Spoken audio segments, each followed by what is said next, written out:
This snake is very ill, and without medical intervention, she will die, but I'm not going to a vet.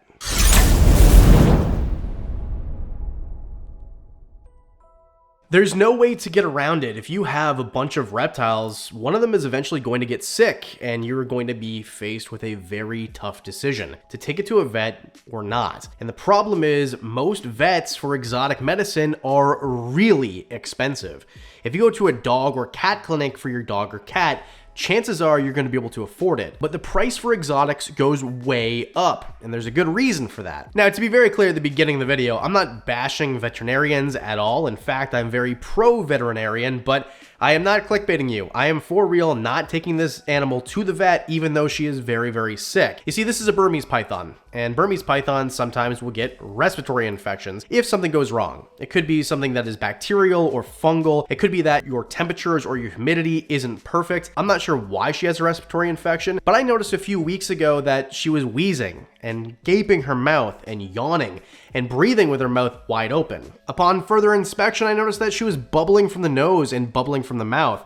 And this is pretty clearly a respiratory infection. And I don't need to walk into a veterinarian's office and pay $250 before I even get in the door for someone to tell me that. Now, don't worry. I don't think I know more than veterinarians. I 100% don't think that. But I can promise you one thing. I'm right about this one. And I've been to my fair share of veterinarian appointments. Now, keep in mind, I've got hundreds of reptiles, and I've had thousands over the course of me keeping reptiles, including the babies that I've bred. And I've been to a veterinarian a handful of times. I can count on one hand.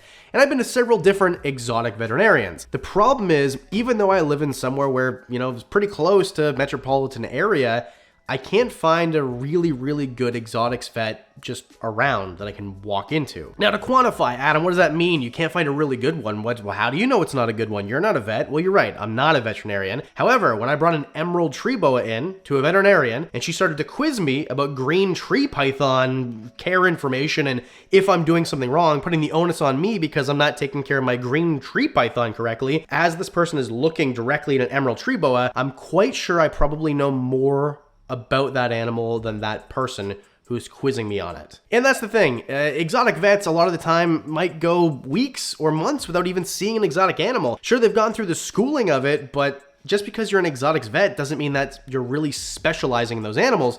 You probably see cats and dogs more than anything else. Now, keep in mind, there's a lot of really great exotic vets. I've had, DVM, the famous DVM, Dr. Alec Brown. What's up, gamers? On this channel before. That is an exotic vet. That guy is a reptile enthusiast. He knows what he's talking about. And he knows what he's talking about because he's actually passionate about it rather than just going to school for it 15 years ago or however long it's been, and then that's a wrap, that's it, that's all. So, I know that there's another YouTuber who doesn't make videos about reptiles anymore, who once said he knows more than reptile exotic veterinarians, and although I'm not saying I know more than exotic veterinarians, there's been a few that definitely fit the bill. So what do? You don't really have faith in an exotic vet near you. He's gonna let your animal die? Go to the dark web and try to order something that you don't even know if it's the right medicine? What are you going to do to save your animal's life? Well, first of all, before you even get to a veterinarian, if you're 100% sure it's a respiratory infection, there's things that you can do depending on species. So, for example, as the missing system goes off, perfect timing. Certain animals need high humidity, and if they don't get high humidity and it's too dry, they'll get a respiratory infection. Certain animals like it dry, and if it's too wet, they'll get a respiratory infection. So, for example, this is a Burmese python. They like it rather humid. So, you can generally safely bump up the temperature a few degrees and either keep it a little bit warmer or a little bit cooler. You're at least keeping that animal as healthy as possible so that they make it to see some sort of medical intervention. So the first thing is diagnose, well, not diagnose, but triage, figure out how dangerous or how in danger your animal is. Not how dangerous, but how in danger your animal is. And you do that by taking a look. If you think that it's going to be a respiratory infection, then that's something that, if it's not too far gone, can probably wait, a day or two until you can find an exotic vet to take you.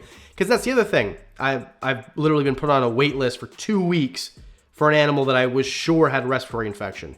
If I didn't know what to do, that animal would be dead by the time I got to that exotic vet. And a lot of the times, foreshadowing here, you can tell what's wrong with an animal just by looking at it, never mind running tests. Now, of course, if there's parasites and things like that, then you're gonna need to test. Of course, you're gonna need to send in a fecal, then there's nothing you can do visually to figure out, is it hookworm or is it whatever else, right? That emerald that I brought in had hookworm. And there's 3 different vets I brought that animal to make sure that it had hookworm and I wasn't getting some sort of bad diagnosis. But what it turns out is all 3 of those vets sent the sample to the exact same lab who gave me the same results every time. And those animals are now healthy. So what's the solution? I'm all problems and no solutions. Well, the solution is telemedicine. There's a few reasons that I think this is probably the best option for most people. And I want to say thanks to my friends at Swifttail Telemedicine. You guys saved me a bucket of time and a bucket of money.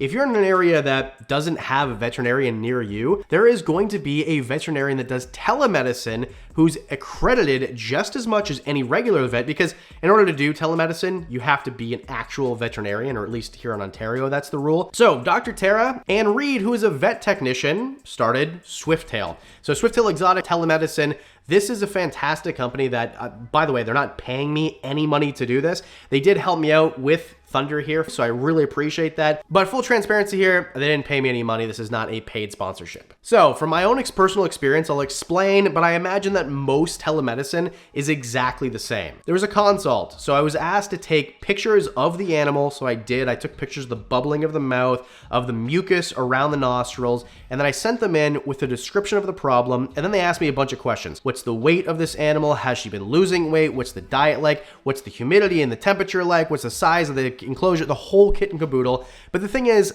I know that Reed and Tara know exactly what they're talking about because they're reptile enthusiasts. These people are enthusiasts about exotics. And their telemedicine practice is not exclusive to reptiles, but exotics is what they specialize in. Not only that, but it was a heck of a lot cheaper than walking into a veterinarian. And when I say I walk into a vet, an exotic vet here, and it's $250 as I walk in the door for an exam fee. They're looking at this animal, and someone who didn't even know that the emerald was an emerald charged me $250 to look at the animal, not even know what species it was, didn't even put their hands on this animal, and then to tell me that, oh, it's probably underweight. Yeah, that's why I brought the animal in. When I sent pictures to Swifttail, it was a very clear, yes, that looks like a respiratory infection. Can you send me a picture a little bit closer up? Thank you very much. Does she feel cold to the touch? More questions. And then we had a Zoom meeting so that they could further clarify. But the great thing about telemedicine is generally you don't have to have your animal present for that. Sometimes they'll ask you to, but the pictures or the video that you send is basically all they need.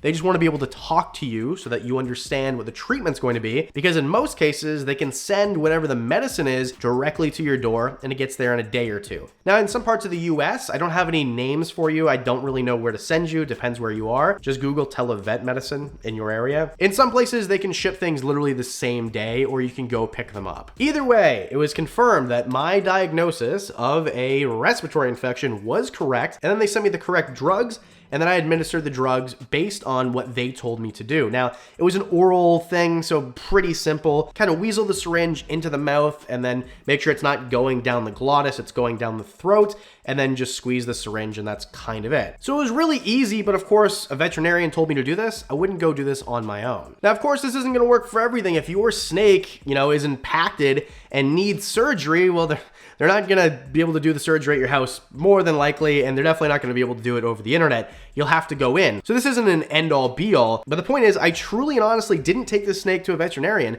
and you don't have to take your sick snakes to veterinarians either, because telemedicine is likely available to you. Now, keep in mind, there is no excuse not to get veterinary treatment, or at least a veterinarian's idea of what's going on if one of your animals is sick. Now, there's certain degrees, right? If a snake has mites, for example, I know what mites are. I know they're okay, and I know how to get rid of them, but what I like to use is ivermectin. So I have to get a veterinarian to send it to me. And to pay a $250 fee to walk into a veterinarian for them to say, yep, that's mites, and then further infect their clinic and put everybody else who's in the waiting room at risk doesn't make any sense. Instead, a much more cost-effective way to do it is telemedicine. Say, hey, I've got mites, here's the picture, and then they'll say, yeah, of course, that's freaking mites. Everybody who has a snake knows it's mites. And here's your prescription for ivermectin, and then it shows up at your door. So that is how I cured my snake with never stepping foot into a veterinarian's clinic. Let me know in the comments section below, have you ever done this? What do you think? And of course, a special thanks to my friends at Swifttail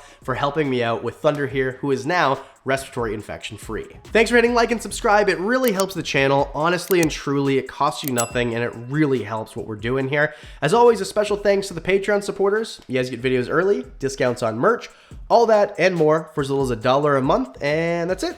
Because I do videos twice a week. That means I'll see you in the next one.